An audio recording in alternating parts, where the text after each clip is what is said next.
Mr. Chairman, I call it my second-degree amendment, Cotton 2307 Alpha 01. To the Booker Amendment. To the Booker Amendment. It was filed earlier. Staff is circulating it now in printed format. Senator Booker's amendment makes fentanyl test strips legally available throughout the United States. I think that could have a lot of merit and could reduce the number of drug users who overdose on fentanyl because they don't realize their drug was laced with it. I do have one kind of common sense concern. I wouldn't want to send the signal to drug users that simply because a drug doesn't have fentanyl in it means it's safe. We still have thousands of cocaine overdoses every year. But in addition to Senator Whitehouse's well-put point about evidence of theft of test strips, I have another concern as well, is that sometimes test strips in sufficient quantities could be probative of a crime.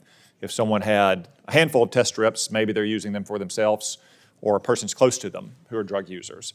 If they have thousands of test strips, I think it's reasonable to infer that they may be drug dealers who are trying to keep their users from dying.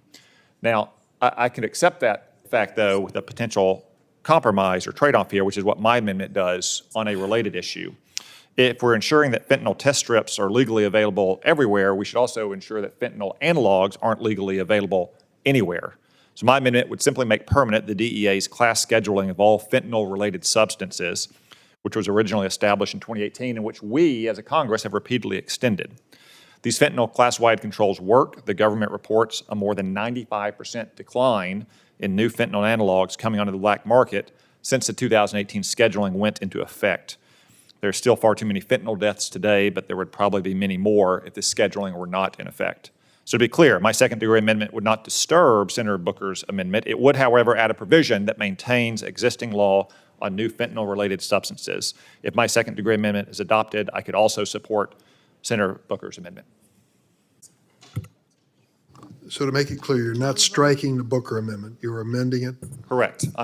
If we're going to say that test strips, even in quantities large enough to be probative of drug dealing, can't be used as evidence, I think a reasonable compromise or trade is that we also permanently establish fentanyl analog scheduling.